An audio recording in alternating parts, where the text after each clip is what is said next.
It is now in order to consider amendment number 15, printed in Part B of House Report 114-29.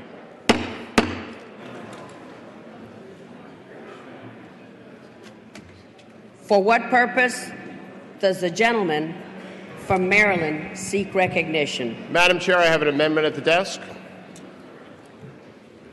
The clerk will designate the amendment. Amendment number 15, printed in Part B of House Report number 114-29. Madam Chair, I ask for unanimous consent that the amendment be considered as read. Offered by Mr. Delaney of Maryland. Pursuant to House Resolution 125, the gentleman from Maryland, Mr. Delaney, and a member opposed, each will control 5 minutes. The chair recognizes the gentleman from Maryland. Thank you, Madam Chair. I yield myself 3 minutes. The gentleman is recognized. I want to start by thanking Congressman Young, Congressman Polis, Chairman Klein, and Ranking Member Scott for their support of this bipartisan amendment. And I know my colleagues join me, Madam Chair, in the view that whenever the government, the private sector, and the not-for-profit community work well together, we get better outcomes for all of our citizens, which is exactly what the Pay for Success framework is designed to do. It allows local governments to innovate, address best practices, and be fiscally responsible with respect to the provision of government services.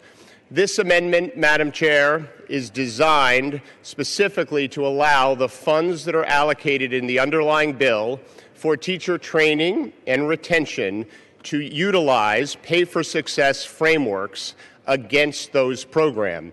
Teacher turnover is a big issue in the United States. It's estimated to cost our educational system $1 to $2 billion.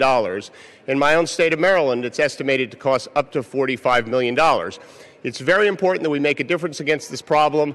We want to make sure that educational agencies have as many tools available at their disposal to work against this problem, including pay-for-success approaches and frameworks. I want to thank my colleagues for their support of this amendment, and I reserve the rest of my time. The gentleman reserves. For what purpose does the gentleman from Indiana seek recognition?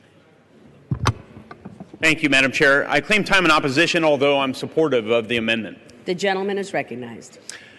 Thank you, Madam Chair. I want to thank the gentleman from Maryland for his hard work on this important amendment, for his leadership. Currently, teacher attrition costs the United States over $1 billion each year.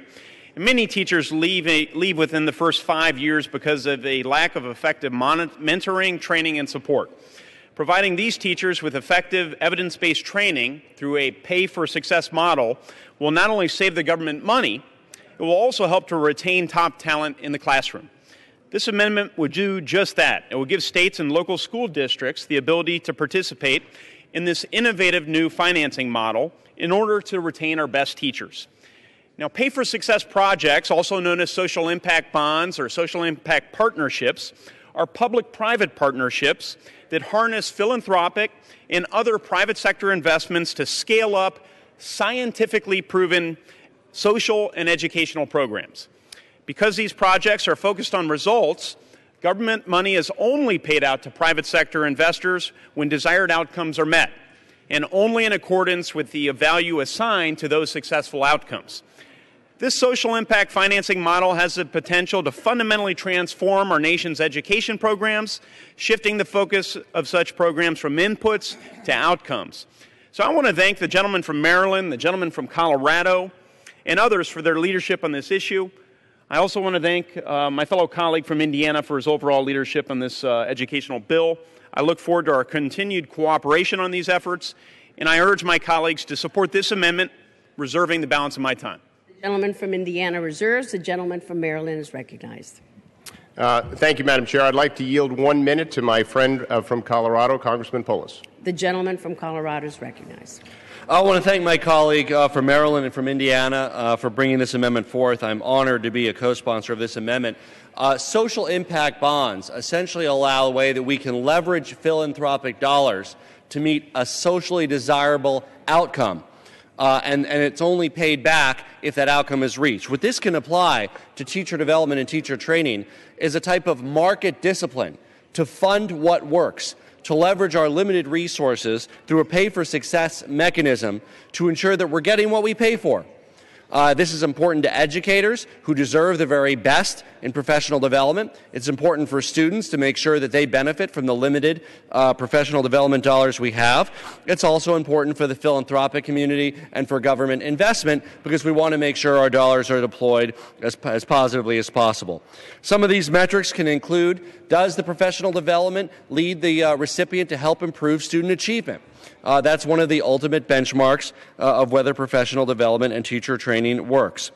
By tying and aligning our limited resources for outcomes for supporting teachers through a pay-for-success initiative, we can make sure that our limited investment has the maximum positive benefit. I strongly urge my colleagues to adopt this strong amendment, and I yield back the balance of my time. Gentleman's time has expired. The gentleman. Thank you, Madam Chair. I want to thank the gentleman from Colorado for his support of the amendment. I'd like to yield 1 minute to my colleague from Virginia, Ranking Member Scott. 1 minute. Thank you, and I thank the gentleman for yielding. This amendment will make evidence-based prevention approaches a reality. We all know that many evidence-based approaches save more money than they cost. This will allow the private sector to make those investments and prove that we're right. And so I want to thank the gentleman from Maryland for introducing the amendment and the gentleman from Indiana for their leadership. This is a great amendment, and I trust it will be adopted and we'll be able to make great progress in education and other social services. I yield back. The gentleman yields back. The gentleman from Maryland is recognized. Thank you, Madam Chair. Again, I urge my colleagues for the support of the amendment. I thank my colleagues for supporting it here on the floor. And as I said in the beginning, whatever the government, the private sector, and the nonprofit community work together, we get better outcomes for our citizens. I yield back. The gentleman yields back the balance of